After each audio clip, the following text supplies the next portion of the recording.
Welcome to Short and to the Point, a podcast from the Comeback in Awful Announcing. Here's your host, Jessica Kleinschmidt.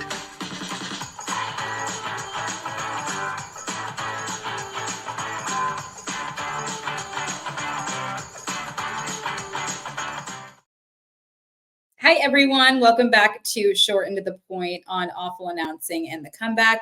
Jess Kleinschmidt here, as always, hosting a very, very fun episode. This one particularly is important to me because not only did this woman help me in my career, but reminded me that the women in sports aren't all that bad. She took me underneath her wing during our time at NBC Sports Bay Area. The one and only Bonnie Jill Laflin joins us. I don't have enough time on this podcast to talk about all the things that this woman has done, but the most important one being a trailblazer herself, becoming the first female NBA scout and served over 10 years with the front office with the Los Angeles Lakers. And it's just so cool to see everything that she's done since then. Of course, she's a sports broadcaster, a reporter, sidelines, podcast. She hosts a show down there in Texas, and everything else you could imagine, cheerleader, model, just an amazing human being. And I'm so glad that she stopped by, because if you are not a woman in the sports media or just the sports media or sports industry altogether, you just don't get it. There's something special about this sisterhood that we have. And on that note, it's important to have people like Bonnie Jill Laflin in your corner. I'm so lucky to have her. She's taught me so much about just the tribulations that women in this industry have to go through and that women have to go through in life. And it's different. And we talked a lot about that in this upcoming chat. And we went a little bit outside of the lines as well, too. It's not all just about what we have to do on the field or in the dugout or in the studio, or in her case, in the front office, but just the pressures that women are under as far as, trying to maintain a certain way or having a microscope on them or being under the microscope, and just the personal stuff that we have to deal with. Because I'm a single woman and I'm always putting pressure on myself. Like, do I want to get married and have kids? And it's something that I got to pick her brain about. And I think it's important because of the interesting career choice that we've both made. And like I said, she's always been in my corner. This girl is a hustler. I haven't seen anybody else do like as much as that she's done. And not just in baseball. Of course, I mentioned basketball, but she does football, everything you could imagine she's had her hand in. So here is my chat with Bonnie Jill Laflin. Well, I promised you Bonnie Jill, and Bonnie Jill is here. Hello, my dear friend. Thanks for stopping by. How are you? I'm good. I'm so happy to see you. I miss you. I mean, there was a time where you and I were right next to each other at NBC, and I loved you, and you were just always so sweet. And I think that is so important to mention, because as much as we always encourage, like, females, we bond together, that's not always the case, unfortunately. And so it's really nice how you were so sweet to me. You didn't know me. And I think that's why you and I kind of hit it off, because we're secure women that support each other. Yeah. And I was kind of telling you before you pressed record with how we met. And it was interesting because, and you're the same way. I know when we first got in the industry, your mentor was a man, right? When you first got in the industry. So Absolutely. I wasn't exposed to a lot of female mentors. And I remember I got bullied a lot by women right before you and I met. And I remember I had to take a step back and say, they're not all shitty, Jess. And that's when you were there. And our form of bonding at the beginning was because you're both on TV. So it was like, oh yeah, if you need my hair straightener, use it. Right. All the things. I did use that. You did. Everything I had was yours and Jenna's anytime you ever needed. Yeah. But tell me a little bit about that, because it was it's such a different time for women now than it was when you started, even when I started. So tell me a little bit about what it's like to finally have some strong women in your corner. Yes, I love it, because like you said before, it was so competitive. And it's like, I've always said there is space for everyone. There's space for every female, and we're all competing against each other. We should be uplifting each other. And it was amazing how many women I would introduce myself to. They would just like look at me and walk away. And it's like they found me as a threat, and I'm not looking at that. I'm looking like, oh, take me under your wing, show me the ropes, like, different things like that. So unfortunately, me, since I'm a little bit older than you, is that I had all men as my mentor. So Dr. Jerry Buss, the late Dr. Jerry Buss, Jerry West, there were so many different, Ronnie Lott, Joe Montana, and all these different people that along the way that I knew since I was, younger, and they kind of always instilled, like, how to navigate this crazy sports world, especially as a female. And, Kobe, he was someone that really, really, he was kind of before his time. He told me there's going to be so many haters, and that should encourage you to get to prove them wrong. And so we always kind of said, you want to be able to say, oh, you think I can't do it? Let me prove you wrong. And so when the Boston Globe wrote a real hit piece about me when I was scouting for the Lakers, Kobe saw the article before I did. And then he's like, I don't want you to read it. I read it, was crying and the whole deal. And then he's like, nope, He's like, this should make you prove to everyone that you can do it. And so, him being, the dad girl, they always say, the girl dad. And that really was him. And it's nice that there are so many males in our sports world that do support us. And I think now there is more of that empowering women. And I think there are, as we know, some amazing women, don't get me wrong, that do support us. But I think it's kind of taken a while, or for it to be more of like I don't want to say trendy thing, but you know what I mean? Kind of like that, oh, you have to now, or you kind of look bad. So I think you and I have always been genuine, authentic with that, but that's not, the case, unfortunately, with all the women we work with. Yeah, and the beauty of that is we can fish them out rather quickly, and it's kind of good to see very quickly. And you mentioned this hit piece. What did the hit piece say about you? If you're comfortable to share. Oh yeah, no, yeah. Actually, it said a lot about that. I'd come from a different background. Me scouting that, I was a cheerleader. I don't sit there, Jess, and try to oh, I didn't do that, didn't do this. Yeah, I was a cheerleader for the Warriors, Niners, Cowboys. Just because there's attractive females like you and I doesn't mean that you're not smart and that you can't talk sports. And so I think that's always been something where they thought that, okay, well, she has been in Maxim. Oh, she's been a cheerleader for the Cowboys. There's definitely no way that she can scout basketball players. So she basically, and it was a female. And she wrote this whole hit piece about how I was going to be scouting players in my bikini. That's how I was going to recruit players, that maybe I'd bring my pom-poms on the sidelines, like this whole thing. And it was crazy because the entire conversation, Jess, she was so sweet, so nice, and goes, you know what? You should write a book one day because you're. Oh, she interviewed you for it. Yes. Oh, I spent 2 hours with her, and it was during the NBA finals when the Lakers were playing the Celtics. I should have been smarter to know, but she was a female. I really thought, okay, well, she's right. And it ended up that she totally was it was really bad, but it was, kind of, I understood. Okay. And then she's like, you should write a book. And I was like, oh yeah. And then now look it. So I was like, oh yeah, for that Celtics beat writer. Yeah, this book's for you. You should buy one. I love that. So, I mean, we'll talk about your book here in a little bit because it's one of the umpteenth things you have to add to your resume. But I heard this story from you, and I think it was one of your first scouting events, and you tried to dress like a boy. And it reminds me of a lot of stories that I've heard, whether it was an editor putting up a pseudonym or anything like that. But you were wearing baggy pants, you tucked your hair in, you wanted to be one of the guys. Tell me about that story. Yes, it's an NBA pre-draft camp, and I was with B. Shaw, Kurt Rambis, Ronnie Lester, Mitch Kupchak, and Jerry West was there. And I remember I was walking with all that into the arena. And the day before, when I walked in to try to get my credentials, they said, "Oh, media's over here, or cheerleaders are over here." And I said, "No, I'm getting my scouting credential." And even though my hair was in a low ponytail, I was like, "Oh gosh!" So the next day, I put my hair into my cap. I wore big baggy Jordan sweatpants and zip up, and I was even walking kind of trying to be all swaggy when I walked. And Bishan was like, "What are you doing?" And I'm like, "What? I'm trying to look like y'all." And he was laughing. He goes, "No." He goes, "BJ, don't care what those people say." He's like, "They're going to get to know who you are. And then when you start talking basketball, everything else should go out the window." And it took a while because I always say that there's a lot of these scouts even scouting since the dinosaur ages. So they're like, wait, why is this female scouting? And so then when I started to talk and I could break down the triangle offense and talked about what Phil Jackson wanted, what kind of big guards he liked, they were, oh, okay. But I really tried to be someone different because I wanted to be accepted. And that's interesting because you talk about one of the men who mentored you, the late Dr. Buss, and he told you to be yourself. It sounds like such simple advice, right? But it's so difficult to do in a world where we're trying to be like somebody we're not. So why was that important advice for you to hear, to just be your authentic self?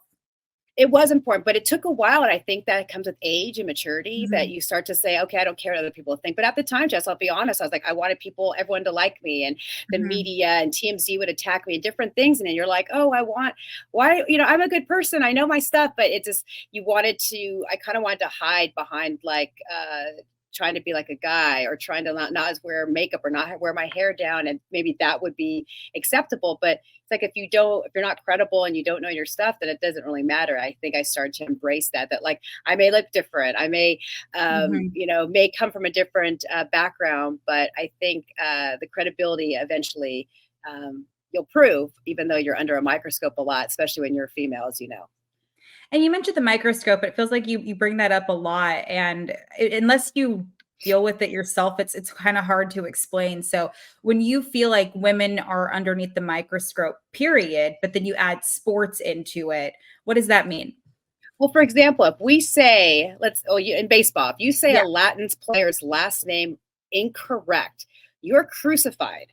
If a male does it, they may not even mention. I mean, from what I've seen, and this is a lot of little things, like we cannot make one mistake. Yeah. And I think that makes us perfectionists, which is great, but we have to work harder. We have to prep longer. We have to know much more.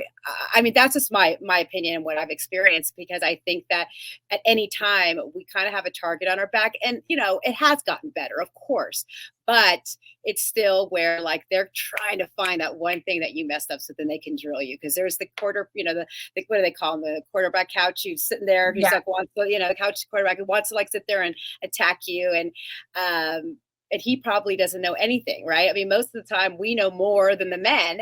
Yeah. But however, they want to sit there and kind of, attack you. So I think that's something that we're always so cautious of, that we can't make one mistake. I'm glad you brought up the pronunciation, because the one story that I have with you was we didn't know if it was Gerardo Parra or Gerardo Parra. Do you remember that? Yeah, you turned around and looked at me like, is it? And I was like, here's the thing. He's told us both, and I'm not even kidding. And then you talk to him and he goes, I don't care. And you're like, no. Yes. And then he's like, then you said, what does your mom call you? Yes, exactly. Such a small thing that I remember you saying. And it's like, oh, then he can actually answer it. But you're right. And we had a full-on 15-minute conversation about this new signing. We're like, we don't know how to pronounce his name, and neither does he. So it was just weird. Exactly. That's funny. You remember that? Because I was like, what does your mother call you? Yes, and he's like, well, he's like, Geraldo. And I'm like, thank you. But it was one of those things where like, I could tell you all the things when it comes to his pronunciation. I'm like, babe, you got me on that one. I do not know. I remember I looked at you. And also when I was doing sharks, I remember there's, different Russian names and Czech names. And I was like, oh my gosh, can I just say the first name? Like, But it's tough because you just don't want to say anything because you don't want to be wrong. It's like, it's something that I feel like all of us women in sports, we're so scared of like making a mistake. Totally. I'm right there with you. And you're right. When we mess up, women shouldn't be there. But when a guy does it, he's having an off day. Like, it's fine. It's like, no, it's not. And it's interesting because we talked about the late Dr. Buss, but then Jeannie and Phil Jackson, they approached you while you were covering the team prior to officially becoming the first female NBA scout, because they said that you had an eye. You had this specific eye for talent. What was it that you observed that made you stand out to get this amazing opportunity? I think what it was also, just I always like to mention, like that first year that I was scouting, it was Pac-10 at the time, now Pac-12 or actually nothing. But they liked my scouting reports. I was very thorough. Like, they would laugh and they would say like, yeah, we get scouting reports from the scouts and they'll put big body, long, and that's it. You're right. And so they respond. It's like, I think women as a rule, we're kind of more detailed, if that makes sense. So I was so detailed, like in everything, from their basketball IQ to athleticism to like everything. And so, and the eye that I had at Phil, I knew like he liked these big guards. He had to have players that are role players and that could pick up the triangle offense, because some of the guys don't fit into that offense. They're like a run and gun, and they didn't like to slow down the tempo. And so that didn't work for them, the triangle. So there are different things I think I really fit into that Lego organization. And so for me, it was great that that first year, like I didn't get paid. I just worked my butt off, and I was also on air at the time. So I was doing both. And then they loved my scouting reports, and then they signed me a 5-year and a 5-year, and I ended up being with the team for 13 years. And it's interesting because I hear that a lot. Like there's a lot of like broadcasters who eventually go in the front office, and it's happening more and more. How rare was that back then? Because I don't really, I don't think it ever happened. Yeah. And then even for a while, there was a time where they're like, oh, should players, be in the front office or, and then you wonder like, and what player is it? It's usually not the star player, right? It's a player that, some of the bench guys, the role players, like same thing. Like if you look at like baseball, it's always like the beatable catcher, that ends up being the catcher ends up being a great manager, but he wasn't the star, like, Bochy or, so it's funny how they weren't accepting of like the media type member. And then they started to see like, no, it's not really like where you come from. It's just the, if you've got it or you don't, especially with scouting, that's kind of just like a thing where you just you have an eye for it. And you mentioned this book that you have coming out. And unfortunately, maybe the wrong person gave you this great advice, but I'm shocked that it's the first time that you've created a book because of all the lives that you live. Tell me about the book and what the message is that you want to portray.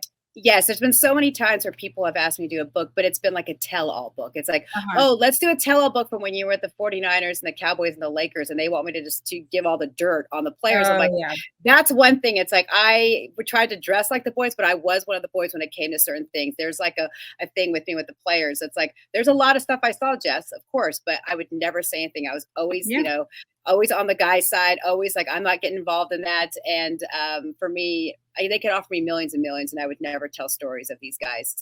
So I wanted to tell a really inspiring and empowering type of story. And there's so many women that have, paved the way for us. And there's different stories where like they have their individual stories, but there's not one book that encompasses all of it. And so I wanted to be able to show like not just my story, but I wanted to show everyone else's. And from being on the field to being in the front office to coaching to all these first females that some like younger women may not even know about because it's before their time. The Jackie Joyner Kerseys and people know the Danica Patricks, but people may not know the Nadia Comaneci's and the different women that did so much for the sport. And I think it was really important. And just the different stories, they all kind of come back to like all the sacrifices that you do make, when you are a female in sports. And we all kind of related to so many different things. And there's different women, but what do you think the main factor, the one thing that every one of them had in common?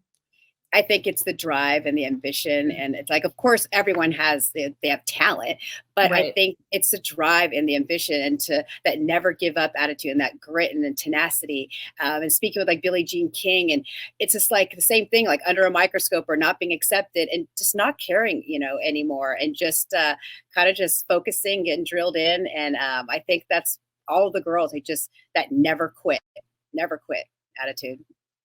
Do you think when you meet somebody and they say like, I look up to you, or just another woman in the industry, can you sense that within them pretty quickly?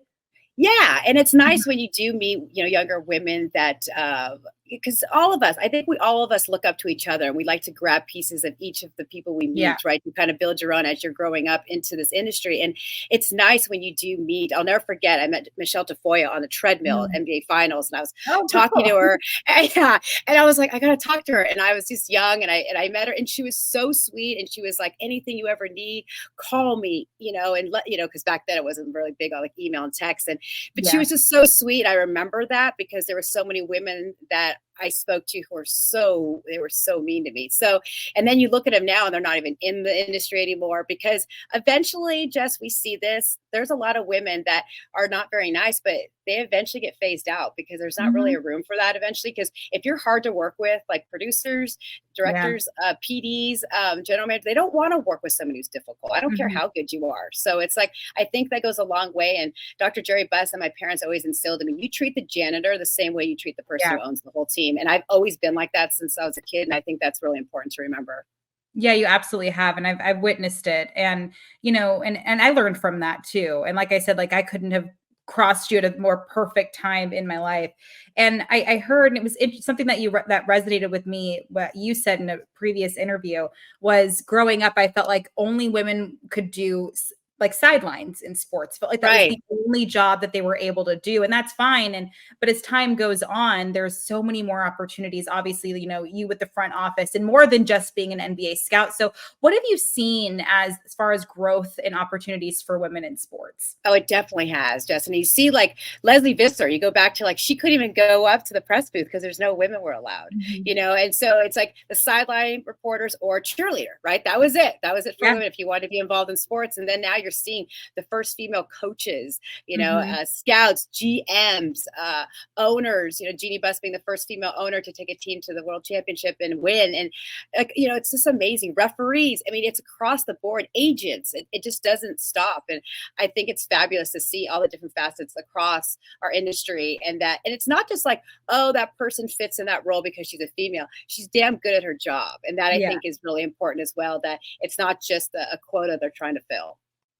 I'm asking this kind of selfishly because I go through it. I don't really know how to ask this, but do you often forget you're a woman, like in your daily, when you're doing these things with work? Because until somebody approaches you and says like, oh, that's where the spouses go. Oh, the cheerleaders go there. Sometimes I forget like, oh, right. Women aren't really supposed to be here. It's something that I deal with a lot. Do you do that?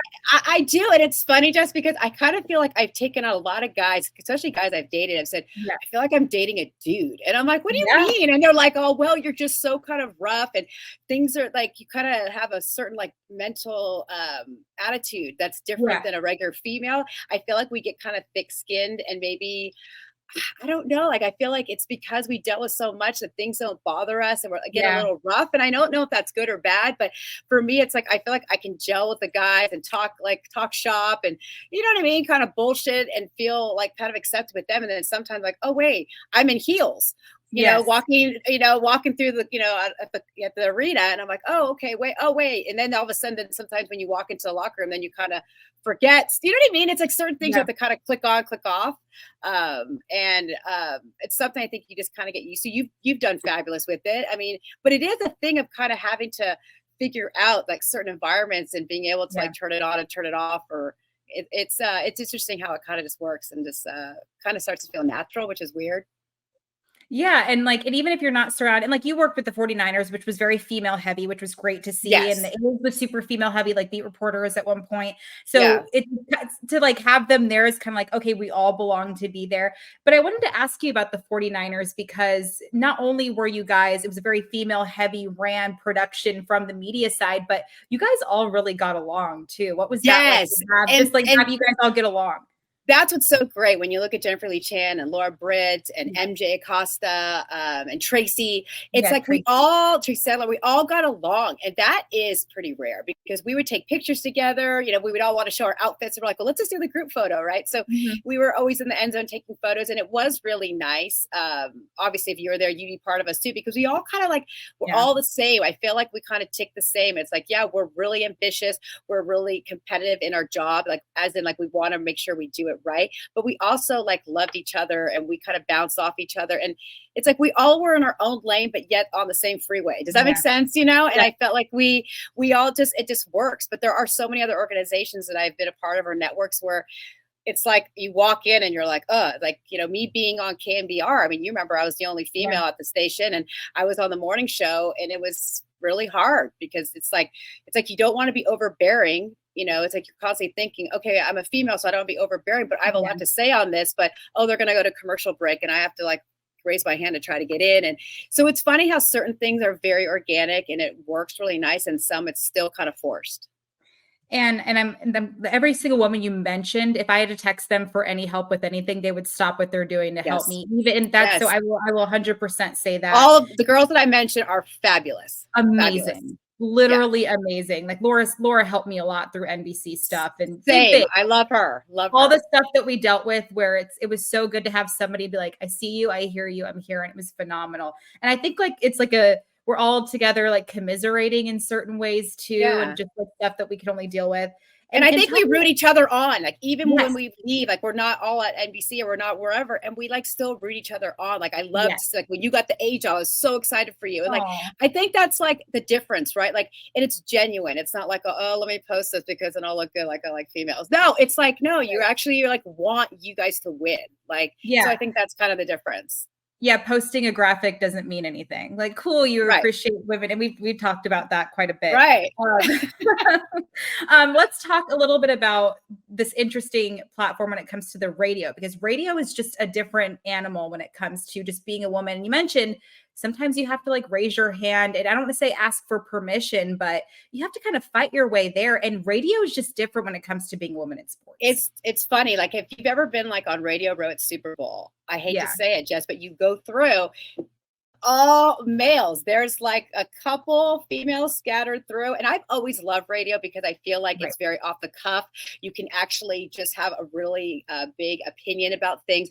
You're not having someone in your like IFB in your ear telling you what to say, what to ask. You kind of just, it's very no filter, you know, and very candid. And I've always loved that. And I think it exposes certain females in sports. I'll be honest with you. I think you'd agree. There's certain females you'll say, how come they never do radio? How come they wouldn't even do a radio interview? Well, why do you think? Because they don't have a producer telling them what to say. So I think it really shows like certain females, and I know you like radio too. I think it shows like that you have an actual love for talking sports too. So I've always loved radio. I mean, obviously we love doing TV and everything else, but I've always liked radio. I agree. And it's different because TV, you have to tell them in 15 seconds. Radio, I get like 15 to 50 minutes. Right. I'm like, I can do this. So it's fun. You actually show your personality and storytelling. You can go on tangents, queen of tangents. I was just about to say, I love tangents. It's like, and it's like, oh, wrap it up. I'm like, no, I'm still going. I think radio would be more for women because of the tangents we give. Like, because we ramble sometimes, right? And detail. It's like, yeah, but there's not enough. And you still look across like America, there is hardly any women that are like hosting shows, leading shows. And if they are in radio, like when I was morning show, you're third chair, you're second chair, you're not leading. So that will change at some point, I think. I don't know. No, but it was interesting that I was thinking about that because radio is just different. Because I feel it has lots to do with like it's like the old school boys club, right? And that's the original one. And then you start putting, unfortunately, you have certain people who are on TV for the looks, and that's just kind of how it rolls. And it makes sense. Like even when I do like a silly podcast, like I want to make sure I look a certain way, but the prep is still there. And when radio, you get to like show up however you want. And I show up in my sweats with a baseball cap on, no makeup. But it's great because no one's judging you about how you look. They're judging you like by what you're saying. And so I think that is what I love about it. I think what you love about it is like you're actually showing that you can talk it, you know. I'd rather totally like criticize me what I say all day, but don't like make fun of my outfit. Like exactly. So that's why I think that's, you know, I've always loved radio. And I think it's kind of, some people say, oh, it's dying, but I mean, I don't think it's ever dying. Sports talk radio will be around forever. But it is funny how women tend to not want to be a part of it for some reason. I don't know why. I agree. And you know, you mentioned Kobe Bryant, and you've always, you know, posted photos of him and talked about relations. Obviously, he's Laker royalty. Tell me about your relationship with him. So I was one of the only females that flew on the plane when we would go on the road. And, you know, me and him would always sit and talk to each other. We'd always sit together. And of course, totally platonic. I think people are like, oh, what? That's weird that she'd say that. No, we'd be talking about Vanessa. He'd give me advice about who I was dating. He always hated whoever I was dating. He'd always say, what are you doing? Don't date that guy, you know? So, but then he would really encourage me. We'd talk a lot of hoops. You know, we'd talk basketball and we would talk about females, like, you know, and all those things I struggled with. And he just was so good. It's not just those things you see like on TikTok. He was very, very true to being inspiring, not just to women, but to everyone. And just, he always just had those great like one-liners. And I mean, he was so funny, but he was so great and always wanting to make sure I felt comfortable, you know, and I think that was like so important. And it's just, you know, to me, it's still like, I'm still in shock, Jess, that he's gone. I always think that like, oh, I just haven't seen him. That's how that's how I process people who aren't here anymore. I'm like, oh, I just haven't seen him. They're on vacation or he's in Italy or like whatever. But then there's times where it's like, wow, you know, because there's times I want to pick up the phone and you want to call him and, you know, say, what do I do in this situation? And it's like, you know, Dr. Buss and Kobe are both gone. And so it's tough because those are the people that I would pick up the phone and ask like for advice from. And those two, they meant so much to you. So how did you react when you found out that they had passed? Yeah. So Jerry or Kobe? Both.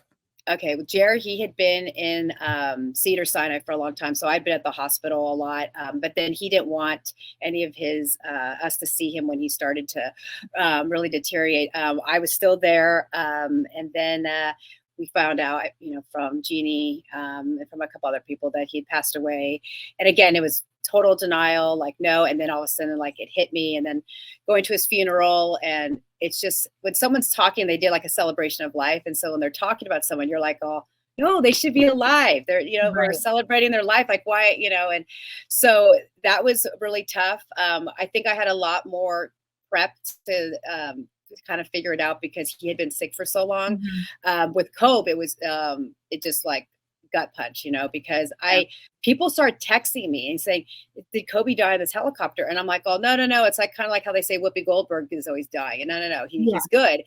And I remember watching TV and I was like trying to get a hold of one of his security guys and he wasn't answering. And so then all of a sudden Jim Gray came on the news and Jim Gray was very close with Kobe.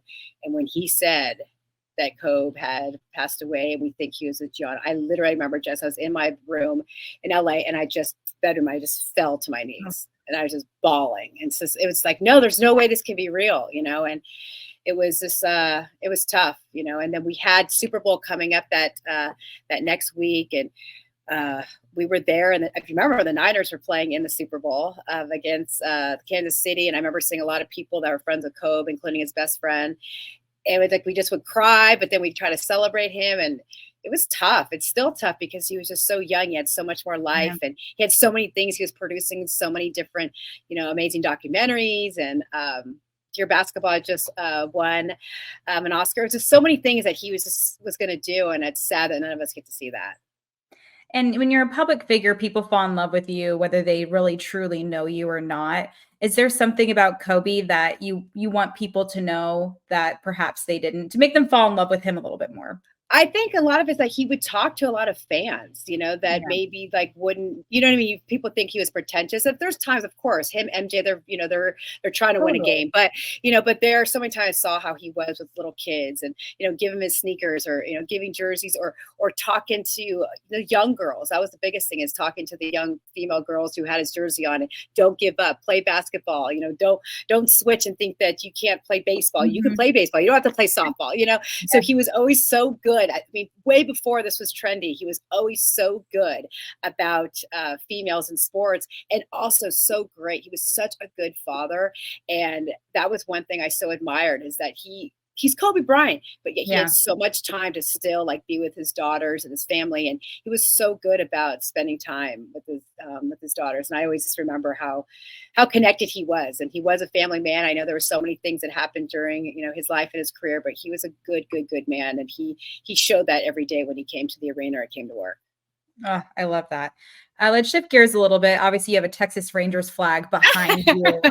The World Series champions, Texas Rangers. And from Bruce Bochy came out of retirement to manage this team. I know he's close to you. Tell me a little bit about your relationship and what it's like to have Bochy come out of retirement and win the whole damn thing. It was so crazy because we basically almost moved just at the same time. So I got a job offer to come to Dallas. And then he was like, there's only certain teams I'm going to, how he talks. There's only certain teams I'm going to go to. And he's like, I'm talking to CY, Chris Young. And he's like, I think the Texas Ranger, I think this is a good fit. I'm like, you're going to love Texas. And it was crazy because he kind of flirted with a couple other teams about maybe, and he just wanted it to be a great fit. He wanted to go in where he can make an impact. He also wanted a place where like CY is like, hey, I'm going to give you the reins. He's not going to be under a GM who's going to say, you can't do this, or he's going to get a phone call in the middle of a game and, I want you to yank this reliever, or having to look at a card of what he's supposed to do. Like he could actually not have to do the whole analytics part of it. Yes, of course he does analytics. They all do analytics to a degree, but Boch is the mind. He uses what's in between his eyes and his ears and his emotion and his gut. And he wanted to be able to go to a team that he could actually do that with. And that was going to be the Rangers. And look what he did. I mean, no one ever thought, especially the end, the stretch, they were losing a lot of games. And we all know that he's just money when it comes to playoffs. That he just knows what to pull, what to punch. And he's just pretty amazing, the guy. And him too. He's just so grounded, so down to earth. He's been such a champion for me as well. He's actually one of the people who endorsed my book. So he's on the back of my book. And he's been good friends with my father. And that's, how I get this amazing relationship with him. So I kind of feel like a daughter that he didn't have because he only has boys. But he's just another guy who's just really just loves to be encouraging and give, words of wisdom. And me and him will talk about lineups, and he'll be like, what do you think about the, what do you think about this guy? Cool. What about the, and I love that because he actually listens to me. You know what I mean? It's like, it's funny because I am a female, right? But he does listen. He goes, the game, So it was great that they won it all finally under Boch. And the Texas Ranger fans, they love him here and been able to cover the team. It's great to see how they really just embraced him immediately. But at the same time, Jess, they call him Bochy. And I'm like, it's so funny. That's when you know if someone knows him or not, because in the Bay Area, we all call him Boch. And I didn't know his name was Bruce for a while. Like, I didn't know his name was Bruce. Like, who calls him that? Yeah, so people will say Bruce Bochy, and I'm like, no, it's Boch, but he's just, and the fans love him, but so do his players, and so do the old players. I mean, I've never seen so many former Giants players come back when Boch retired, and that shows a lot, from the Brian Wilsons and the Lincecums, and Lincecum was there, like he doesn't. He doesn't even leave his house, right? So, and then also just to see like that Madison Bumgarner, who's, not in the league right now, he actually called Boch and was joking around, like, let me know if you need me, I can come out of the bullpen too. Remember that game 7, so it was kind of neat to see like, how much everyone respects and loves him and what he was able to get done here. But he's just a phenomenal guy. When he retired, did you know he'd come back? Oh, yeah. Yeah. Oh, yeah. Oh, yeah. And a lot of people try to say, oh, he's done. I'm like, no, he's not done. This is just maybe this organization now is not the right fit, and, somewhere else will be. And look, and he's able to do what he wants to do, and he's able to manage, not being told what to do. And Boch, we all know what Boch can do, and he proved it here in Texas. Well, I think it's good just to, like what you said, like obviously analytics are taking over the game, but we don't argue with. And I'm biting my tongue here a little bit, Jess. I'm biting my tongue a little bit because you know what I want to say, but I won't say certain things. I know. But it's so interesting. I'm glad that Chris Young said that, because I feel like if you were to have somebody who's constantly calling and micromanaging, like that, Bruce probably couldn't have done that with the Padres. Nope. You know what that turned out with, but right. So it's good to hear. I'm glad. Good for him. Yeah. And that's another thing too. Like he endorsed your book, Michael Irvin, Jerry Rice. Like, what's it like having some of the biggest names endorse you? Not like you need them necessarily, but they are on the back of your book. Like they have your support. Yeah. And I had to try to figure out like who it was going to be. And I asked a lot of my friends and I wanted to see, will you support this? And they're like, of course, and so of course it took some time and, they write it and then, they got to see, okay, do I need to change this? And, but it was really nice that they were all pretty genuine. A lot of them have daughters, so they understood how important this book was. And just to be able to know that you're doing the right thing. Sometimes it's like, you say you don't want to have validation, but you kind of do still, and it's nice to get validation from people that you're mentors, that you look up to, that are Hall of Famers, and to say, yes, I don't care. You're my friend, but this is a great book. And this is great that you did this. So it's nice, it's humbling, but it's nice to be able to have the support. Definitely. And before I let you go, like, obviously you have done just about everything. You've done it all. Is there anything left that you haven't done that you definitely want to do? I want to own a team. Oh, let's go. Yes, I want to own a team, run a team, or maybe own a team and then put the right people in the position, make me look good. But yeah, I've always wanted to. I mean, now it somewhat could be easier because there are so many minority owners and such. I mean, that's such a good dream. I've always said, like, they're like, oh, don't you want to be married and have a ton of kids? I'm like, no, I don't care about that. I want to own a team. That's all I care about. If I could own a team, if God was to come down and be like, I can give you this amazing relationship, or you could own the Dallas Cowboys, I'd be like, oh, that's a no-brainer. Which sport? Which sport would you want it to be? I think I'd probably want to own a baseball team. Yeah. Are you just sucking up to me because it's working? No, I think a baseball team, and then I can bring you in as my GM, Jess. I love that idea. I love that idea. But any team, I mean, any sport, of course, but I think baseball. I love that. I'm right there with you. And like, not just because I'm obsessed with the game, but I've always kind of thought about the front office when certain moves are being made. Like I watch it from a different perspective, like the media perspective, obviously, but the front office. But that I wanted to ask you about that too. And you mentioned it before in former interviews about like, your personal life and having kids and wanting to be married. Like it's different for women, and like we have to think about biology, but we also want to put the career ahead of us.